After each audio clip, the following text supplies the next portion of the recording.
जय हिंद दोस्तों, आशा करता हूं आप सभी अच्छे होंगे और आप लोग अपनी तैयारी में जुड़े हुए होंगे। नॉन टेक्निकल पॉपुलर कैटेगरी यानी एनटीपीसी एक ऐसी भर्ती है, ऐसी वैकेंसी है जिसका इंतज़ार लाखों की संख्या में कैंडिडेट कर रहे हैं, क्योंकि ये एक ऐसी वैकेंसी होती है जिसमें कोई भी टेक्निकल डिग्री नहीं मांगी जाती है, ना ही आईटीआई, ना ही अप्रेंटिसशिप या ना ही कोई अदर टेक्निकल डिग्री। नहीं तो रेलवे की जो अधिकांश भर्ती है उसमें टेक्निकल डिग्री मांगी ही जाती है, जैसे टेक्नीशियन हो गया, एएलपी हो गया। उसके बाद अब ग्रुप डी में भी टेक्निकल डिग्री मांगी जा रही है। लेकिन नॉन टेक्निकल पॉपुलर कैटेगरी यानी एनटीपीसी एक ऐसी वैकेंसी है जिसमें जितने भी कैंडिडेट जो 12th पास हैं या ग्रेजुएशन पास हैं वो अप्लाई कर सकते हैं। चाहे किसी भी सब्जेक्ट से 12th किया है, किसी भी सब्जेक्ट से ग्रेजुएशन किया है, वो फॉर्म अप्लाई कर पाएंगे। इस वीडियो में हम लोग बात करेंगे कि 2024 में जो हजारों की संख्या में नॉन टेक्निकल पॉपुलर कैटेगरी में वैकेंसी आ रही है, इसके लिए कौन कौन से कैंडिडेट फॉर्म अप्लाई कर पाएंगे, उम्र की क्या सीमा रहेगी, एजुकेशनल क्वालिफिकेशन क्या मांगा जाएगा, एग्जाम का पैटर्न क्या रहेगा, उसके बाद मेडिकल का क्या स्टैंडर्ड मांगा जाता है, क्या चश्मा वाले भी कैंडिडेट अप्लाई कर पाएंगे या नहीं अप्लाई कर पाएंगे। उसके बाद बात करेंगे कि पूरे सिलेक्शन प्रोसेस में आपको कितना समय लगेगा, कब तक 2024 की भर्ती कंप्लीट कर ली जाएगी। तो पूरे वीडियो को आपको ध्यान से देखना है और यदि आप लोग चैनल पर पहली बार आए हैं या अभी तक भी सब्सक्राइब नहीं किए हैं तो कर लीजिए, ताकि जो भी रेलवे के आगे के अपडेट हो उसकी सही और ऑफिशियल जानकारी आपको रेलवे एम्प्लॉय के द्वारा मिलती रहे। क्योंकि आप लोग देख सकते हैं मेरा सिलेक्शन इंडियन रेलवे में 2019 की वैकेंसी से हो चुका है, तो जो भी आपको यहाँ पे जानकारी मिलेगी वो बिल्कुल ऑफिशियल होगी और ऑथेंटिक होगी। आप लोग यहाँ पे देख सकते हैं ये government of India ministry of railway ने अपना एनुअल एग्जाम कैलेंडर जारी किया है। इस एनुअल एग्जाम कैलेंडर के अनुसार आप लोग का जो एनटीपीसी यानी non technical popular category 12th पास और ग्रेजुएशन पास के लिए जो वैकेंसी है वो जुलाई महीने में जारी कर दी जाएगी, यानी जुलाई 2024 से आप लोग अपना फॉर्म अप्लाई कर सकते हैं। जिसमें देख सकते हैं जितने भी ग्रेजुएट पास हैं यानी जितने भी कैंडिडेट जिन्होंने ग्रेजुएशन कर रखा है उनके लिए लेवल 4, 5 और 6 की भर्ती आएगी, और जितने भी अंडर ग्रेजुएट हैं यानी जो 12th पास कैंडिडेट हैं उनके लिए लेवल 2 और लेवल 3 की भर्ती आएगी, जिसका नोटिफिकेशन जुलाई महीने में जारी कर दी जाएगी और आप लोग अपना फॉर्म जुलाई महीने से लेकर के सितंबर महीने तक भर सकते हैं। इसके बाद हम लोग आगे बढ़ें और बात करें कि कौन कौन से पोस्ट आते हैं 12th के बेसिस पे और ग्रेजुएशन के बेसिस पे। तो आप लोग यहाँ पे देख सकते हैं, सबसे पहले हम लोग बात करते हैं जिन्होंने 12th पास कर रखा है उनके लिए कौन कौन से पोस्ट रहेंगे और एलिजिबिलिटी क्राइटेरिया क्या रहेगी। तो मिनिमम एजुकेशनल क्वालिफिकेशन यानी शैक्षणिक योग्यता यही है कि आप लोग 12th पास हैं यदि किसी भी स्ट्रीम से, साइंस से, आर्ट से, कॉमर्स से, तो आप लोग फॉर्म अप्लाई कर सकते हैं। एज क्राइटेरिया की बात करें तो यहाँ पे मिनिमम एज 12th पास के लिए 18 साल और मैक्सिमम एज है जो 33 साल या इस बार है जो लिया जाएगा। पहले 30 साल ही हुआ करता था, लेकिन इस बार 3 साल का एज रिलैक्सेशन सभी वैकेंसी में दिया जा रहा है। आप लोग यहाँ पे देख सकते हैं टोटल 5 तरह के पोस्ट हैं। जूनियर क्लर्क कम टाइपिस्ट, अकाउंट क्लर्क कम typist, junior time keeper, trains clerk और कॉमर्शियल कम टिकट क्लर्क, जिसमें आप लोग यहाँ पे देख सकते हैं लेवल 2 और लेवल 3 की भर्ती है। मेडिकल स्टैंडर्ड इसमें देख सकते हैं जैसे C2, C2, A3 या B2 मांगा जाता है। इस मेडिकल स्टैंडर्ड का कहने का क्या मतलब होता है हम लोग आगे देख लेंगे। तो ये आपका 12th के लिए वैकेंसी हो गई। उसके बाद हम लोग ग्रेजुएशन के लिए वैकेंसी की बात करें तो जितने भी कैंडिडेट जिन्होंने ग्रेजुएशन कर रखा है किसी भी यूनिवर्सिटी से, किसी भी सब्जेक्ट से, वो फॉर्म अप्लाई कर पाएंगे। यहाँ पे जो एज है वो 18 मिनिमम साल और मैक्सिमम साल है जो यानी कि 36 साल मांगा जाएगा। 3 साल यहाँ पे भी एज रिलैक्सेशन दिया जाएगा। 2019 के वैकेंसी में यानी 18 से 33 साल हुआ करता था, लेकिन इस साल 3 साल का एज रिलैक्सेशन मिलेगा। जिसमें देख सकते हैं टोटल 8 तरह की वैकेंसी आती है। ट्रैफिक असिस्टेंट के लिए, गुड्स गार्ड के लिए, सीनियर कॉमर्शियल कम टिकट क्लर्क के लिए, सीनियर क्लर्क कम टाइपिस्ट के लिए, जूनियर अकाउंट असिस्टेंट कम टाइपिस्ट के लिए, सीनियर टाइम कीपर के लिए, कॉमर्शियल अप्रेंटिसशिप के लिए और स्टेशन मास्टर के लिए। तो टोटल आप लोग यहाँ पे वैकेंसी देख सकते हैं 2019 में ग्रेजुएशन के लिए 24,649 वैकेंसी और 12th पास के लिए 10,628 वैकेंसी, यानी लगभग दोनों मिलाकर के 35,000 वैकेंसी है जो 2019 में जारी की गई थी। और इस साल भी मान सकते हैं लगभग 5 साल के बाद वैकेंसी आ रही है, तो 35,000 से ज़्यादा ही आप लोग 2024 के लिए वैकेंसी मान के चलेंगे कि इतनी ही तो सरकार को देनी ही चाहिए। तो ये आपका यानी कि 12th के बेसिस पे और ग्रेजुएशन के बेसिस पे वैकेंसी है कि कौन कौन से कैंडिडेट फॉर्म अप्लाई कर सकते हैं।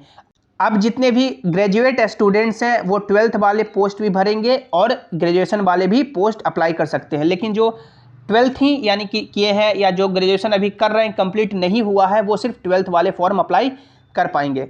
इसके बाद हम लोग मेडिकल स्टैंडर्ड की बात कर लेते हैं कि यहाँ पे जो पोस्ट के सामने यानी मेडिकल स्टैंडर्ड बोला गया है, जैसे कि A2, B2, C2 या A3, इसका क्या मतलब होता है। तो रेलवे में जो मेडिकल स्टैंडर्ड मेनली आपका लिया जाता है वो आपका आँख ही लिया जाता है, यानी ज़्यादा आपका जो प्रेफरेंस दिया जाएगा या मेडिकल स्टैंडर्ड जो आपका डिसाइड होगा वो आँख के यानी कि दम पे ही होगा। यदि आपका आँख अच्छा है तो फिर अच्छा मेडिकल स्टैंडर्ड मिलेगा। आँख यदि आपका मान सकते हैं खराब है, चश्मा लगता है, ज़्यादा पावर का चश्मा लगता है, कलर ब्लाइंड है, तो फिर मेडिकल स्टैंडर्ड लो मिलता है। आप लोग यहाँ पे देख सकते हैं A2 मेडिकल स्टैंडर्ड कहने का मतलब होता है कि आप लोग फिजिकली फिट हैं, ऑल रेस्पेक्ट में यानी हाथ पैर से फिट हैं, और आपका जो आँख है डिस्टेंट विजन या दूर की दृष्टि 6/9 है, दोनों आँख बिना चश्मा लगाए हुए, और नियर विजन 0.6 है बिना चश्मा लगाए हुए। यानी बिना चश्मा लगाए हुए यदि आपका आँख 6/9 है दूर का और नियर का 0.6, तो आप लोग यहाँ पे एलिजिबल हो पाएंगे। उसके अलावा जब आपका मेडिकल होगा तो आपको अलग अलग यहाँ पे आई का टेस्ट पास करना होगा, जैसे कि कलर विज़न का, उसके बाद बाइनोकुलर विज़न का, नाइट विज़न का, मायोपिक विज़न का, ये सब टेस्ट आपको पास करना होगा। ये A2 मेडिकल स्टैंडर्ड हुआ। A3 मेडिकल स्टैंडर्ड होता है कि यदि आपका मान सकते हैं चश्मा भी लगता है, और यदि चश्मा लगा कर के भी यदि आपका आँख 6/9 हो जाता है, यानी आप लोग चश्मा लगाते हैं और चश्मा का पावर यदि ±2 डायोप्टर तक है, यानी +2 डायोप्टर तक या -2 डायोप्टर तक, और आप लोग का आँख 6/9 है चश्मा लगा करके भी, तो आप लोग यहाँ पे एलिजिबल हो पाएंगे। और नियर विजन 0.6 है चश्मा लगा करके भी, तो आप लोग एलिजिबल हो पाएंगे। B2 कहने का मतलब होता है कि यदि आप लोग का चश्मा का पावर +4 या -4 लगता है और आपका एक आँख 6/9 है और दूसरा आँख 6/12 है, तो आप लोग यहाँ पे फॉर्म अप्लाई कर पाएंगे। C2 कहने का मतलब होता है कि यदि आपका आँख दोनों आँख यदि 6/12 है चश्मा लगा करके भी, यानी ±4 डायोप्टर तक, तो आप लोग यहाँ पे एलिजिबल हो पाएंगे। तो सीधा यानी जितने भी कैंडिडेट जिनके पास ना ही कोई टेक्निकल डिग्री है और जिनका चश्मा भी लगता है, वो भी non technical popular category NTPC post के लिए एलिजिबल है, यानी सभी कैंडिडेट इस पोस्ट के लिए एलिजिबल हैं। इसके बाद हम लोग आगे बढ़े, बात करें एग्ज़ाम पैटर्न की, तो इसमें यानी कि 2 एग्ज़ाम पैटर्न होता है। सबसे फर्स्ट आपका CVT 1 होगा जो स्क्रीनिंग राउंड होगा, यानी कि क्वालिफाइंग इन नेचर होगा। जो कैंडिडेट इस एग्ज़ाम को क्वालिफाई करेंगे वो अगले स्टेज CVT 2 में पहुंचेंगे। CVT 1 का जो एग्ज़ाम है वो कॉमन एग्ज़ाम है, चाहे आप लोगों ने 12th के बेसिस पे फॉर्म भरा है या आप लोगों ने ग्रेजुएशन के बेसिस पे फॉर्म भरा है, आपका एग्ज़ाम यानी कि कॉमन होगा। कॉमन सिलेबस है, कॉमन आप लोग का देख सकते हैं, जिसमें 90 मिनट का आपका समय दिया जाएगा। जनरल अवेयरनेस से 40 सवाल पूछे जाएंगे, मैथमेटिक्स से 30 सवाल, रीजनिंग से 30 सवाल, टोटल आप लोग यहाँ पे देख सकते हैं 100 क्वेश्चन। 100 नंबर, 1.5 घंटे का समय। इसमें निगेटिव मार्किंग भी है 1/3 का, यानी एक सवाल गलत करेंगे तो आपका 1/3 नंबर है जो इसमें कटेगा। अब इस 100 नंबर में से जो कैंडिडेट जितना नंबर लाएगा उसके बेसिस पे कट ऑफ डिसाइड होगा और वो अगले राउंड के लिए एलिजिबल होगा, जिसमें आप लोग यहाँ पे देख सकते हैं मैथमेटिक्स का सिलेबस, रीजनिंग का सिलेबस और जनरल अवेयरनेस का सिलेबस। तो यदि आप लोग CVT 1 का कट ऑफ पार करेंगे तो आप लोग अगले स्टेज CVT 2 के लिए पहुंचेंगे, जो आप लोग यहाँ पे देख सकते हैं। CVT 1 है जो क्वालिफाइंग इन नेचर है, उसका नंबर मेरिट में ऐड नहीं होगा। CVT 2 के लिए आप लोग यहाँ पे देख सकते हैं, यहाँ पे बताया गया है कि सेपरेट CVT 2 होगा हर लेवल के लिए, यानी जो कैंडिडेट जितना लेवल का कट ऑफ पार करेगा उसको अलग अलग एग्ज़ाम देने होंगे। जैसे यदि आप लोगों ने मान लीजिए कि 12th के बेसिस पे फॉर्म भरा है और आप लोगों ने लेवल 2 का भी कट ऑफ पार किया और लेवल 3 का भी कट ऑफ पार किया, तो आपको 2 एग्ज़ाम देना होगा। यदि आप लोगों ने ग्रेजुएशन के बेसिस पे फॉर्म भरा है और आप लोगों ने मल्टीपल पोस्ट का जो कट ऑफ है वो पार किया, तो आपको उतना एग्ज़ाम देना होगा, यानी जितना पोस्ट के लिए आप लोग एलिजिबल हैं उतने आपको एग्ज़ाम देने होंगे। जिसमें आप लोग यहाँ पे देख सकते हैं, यहाँ पे भी एग्ज़ाम पैटर्न बिल्कुल सेम है।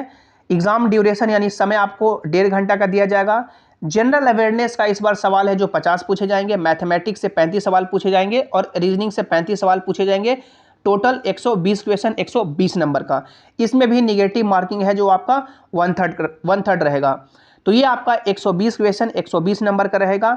सिलेबस बिल्कुल आपका CBT 1 और CBT 2 का सेम है, मैथमेटिक्स का, रीजनिंग का और आपका जनरल अवेयरनेस का। यानी आप लोग मैथ्स, रीजनिंग और जनरल अवेयरनेस अच्छे से करेंगे तो CBT 1 भी आप लोग एग्जाम क्वालिफाई करेंगे, CBT 2 भी होगा और आपका मेरिट भी लगेगा। तो जो आपका मेरिट लगेगा यानी कि 120 क्वेश्चन 120 नंबर के बेसिस पे ही। लेकिन जितने भी कैंडिडेट जिन्होंने यानी कि ये 2 पोस्ट के लिए अपना फॉर्म अप्लाई किया है, आप लोग देख सकते हैं, ये ट्रैफिक असिस्टेंट के लिए और स्टेशन मास्टर के लिए, ये जो 2 पोस्ट हुआ इसके लिए यानी कि अलग से एक साइको एग्जाम होता है जिसे कंप्यूटर बेस्ड एप्टीट्यूड टेस्ट कहा जाता है। देख सकते हैं, computer based aptitude test only for candidate who have opted for traffic assistant and station master. यानी ट्रैफिक असिस्टेंट और स्टेशन मास्टर के लिए जितने भी कैंडिडेट ने फॉर्म अप्लाई किया है उनको computer based aptitude test psycho exam देना होगा, जिसमें आप लोग यहाँ पे देख सकते हैं साइको का जो वेटेज है वो 30% है। यानी साइको में जितना नंबर लाएंगे मेरिट बनने में उसका 30% काउंट होगा और 70% जो वेटेज है, 70% जो वेटेज है आप लोगों ने ये जो एग्जाम दिया CBT 2 का 120 क्वेश्चन 120 नंबर का, इसका वेटेज है जो 70% है, सिर्फ 2 पोस्ट के लिए, ट्रैफिक असिस्टेंट और स्टेशन मास्टर के लिए। बाकी जो सभी पोस्ट हैं उसका मेरिट इसी 120 क्वेश्चन 120 नंबर के बेसिस पे लगेगा।